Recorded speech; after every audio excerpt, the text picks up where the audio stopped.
बैठक 9 दिसंबर 1946, द्वितीय बैठक 11 दिसंबर 1946, तृतीय बैठक 13 दिसंबर 1946, जो कि सरासर गलत है, जो कि सरासर गलत है। प्रथम बैठक 9 दिसंबर से 23 दिसंबर तक चला था, द्वितीय बैठक 20 जनवरी से 25 जनवरी तक चला था। क्लियर है? तो प्रथम बैठक 9 दिसंबर से शुरू होकर 23 दिसंबर 1946 तक चला। तो अब आपको याद रखना है, मतलब हम यह बात कह सकते हैं कि संविधान सभा के समक्ष उद्देश्य प्रस्ताव प्रथम बैठक के दौरान पंडित नेहरू ने रखा, तो वहीं द्वितीय बैठक के दौरान उद्देश्य प्रस्ताव को संविधान सभा ने स्वीकार लिया। क्लियर है? तो यहां पर प्रथम बैठक द्वितीय बैठक के संदर्भ में तो आपको याद रखना ही है। साथ ही साथ जो है आपको ये जो डेट है, समझिए ये जो डेट है, आपको प्रथम बैठक के दौरान उद्देश्य प्रस्ताव नेहरू ने 13 दिसंबर को रखा था। कब रखा था? 13 दिसंबर। तो प्रथम बैठक के दौरान 13 दिसंबर को उद्देश्य प्रस्ताव रखा। 13 दिसंबर का तिथि भी याद रखना, 13 दिसंबर 1946 का तिथि भी याद रखना है, और साथ ही साथ 22 जनवरी 1947 का तिथि भी आपको याद रखना है। नीचे से लिखिएगा।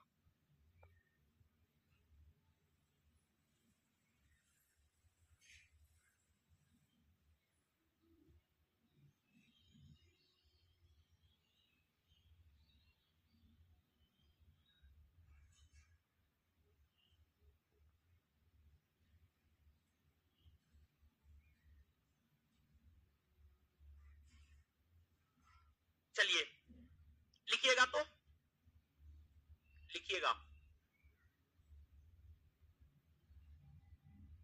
हेडिंग मान लीजिए, प्रस्तावना प्रियम्बल, प्रस्तावना प्रियम्बल।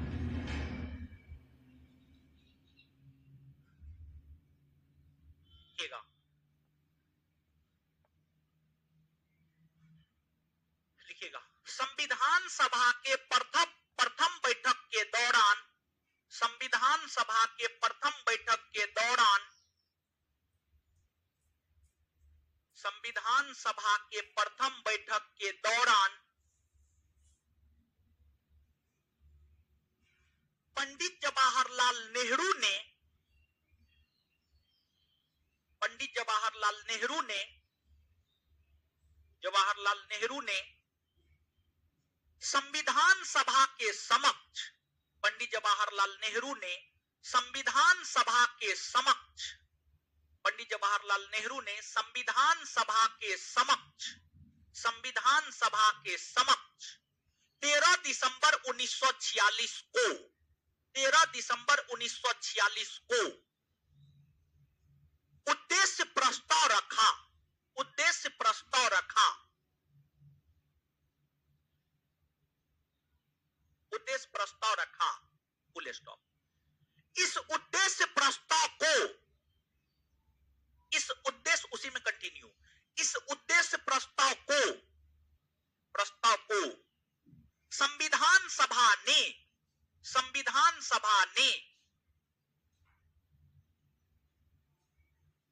अपनी द्वितीय बैठक के दौरान, संविधान सभा ने अपनी द्वितीय बैठक के दौरान, संविधान सभा ने अपनी द्वितीय बैठक के दौरान, अपनी द्वितीय बैठक के दौरान 22 जनवरी 1947 को, अपनी द्वितीय बैठक के दौरान 22 जनवरी 1947 को, 22 जनवरी 1947 को स्वीकार किया, स्वीकार किया, स्वीकार किया, 22 जनवरी 1947 को स्वीकार किया, किया, फुल स्टॉप।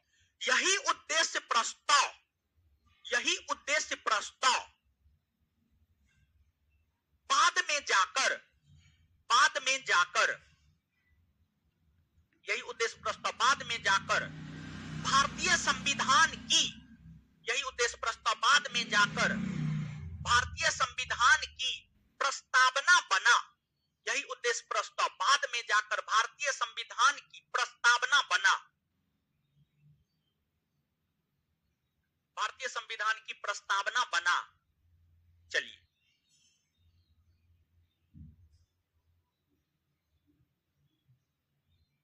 चलिए अब हम लोग आते हैं, अब देखिएगा एक प्रश्न आपसे पूछा जाता है, क्वेश्चन बैंक आप देखेंगे तो पूछा जाता है कि जो भारत का संविधान है, भारत के संविधान के प्रस्तावना पर कितने देशों का प्रभाव पड़ा है? भारतीय संविधान के प्रस्तावना पर कितने देशों का प्रभाव पड़ा है? और जानते हैं जो भारत का संविधान है, भारत का संविधान को उधारों का संविधान कहा जाता है। भारतीय संविधान को उधारों का संविधान इस वजह से कहा जाता है क्योंकि भारतीय संविधान में अलग अलग प्रावधान अलग अलग देश से लिए गए हैं। जैसे कि भारतीय संविधान में एकल नागरिकता संबंधी प्रावधान ब्रिटेन से, मौलिक अधिकार संबंधी प्रावधान अमेरिका से, राज्य के नीति निर्देशक तत्व संबंधी प्रावधान आयरलैंड से, तो अलग अलग प्रावधान आप देख सकते हैं अलग अलग देशों से लिया गया। तो जो प्रस्तावना है, प्रस्तावना को अगर आप देखेंगे तो प्रस्तावना पर 4 देशों का प्रभाव है। सिर्फ प्रस्तावना को अगर आप देखेंगे तो प्रस्तावना पर 4 देशों का प्रभाव है। प्रस्तावना पर जो 4 देशों का प्रभाव है उसमें पहला है अमेरिका, पहला है अमेरिका, दूसरा है ऑस्ट्रेलिया, दूसरा है ऑस्ट्रेलिया, फिर तीसरा अगर हम देखें तो तीसरा है आपको फ्रांस, तीसरा है आपको फ्रांस, और है आपको रूस, चौथा है आपको रूस। तो अब अमेरिका से कैसे प्रभावित है, ऑस्ट्रेलिया से कैसे प्रभावित है, फ्रांस से कैसे प्रभावित है और रूस से कैसे प्रभावित है? देखिए, अगर आप लास्ट क्लास किए होंगे तो आप हमको एक क्वेश्चन का जवाब दीजिएगा, क्योंकि यह बात हम लास्ट क्लास में आपको बताए थे। लिखित संविधान की अवधारणा का विकास किस देश में? फ्रांस। विश्व का प्रथम लिखित संविधान किस देश का? और अमेरिका में लिखित संविधान लागू कब हुआ? 1789। तो विश्व का प्रथम लिखित संविधान अमेरिका का है, और अमेरिका के संविधान में ही पहली बार प्रस्तावना को शामिल किया गया था। अमेरिका ही विश्व का पहला देश है जिसने अपने संविधान में प्रस्तावना को शामिल किया। तो विश्व का पहला देश अमेरिका है जिसने अपने संविधान में प्रस्तावना को शामिल किया। और जब अमेरिका अपने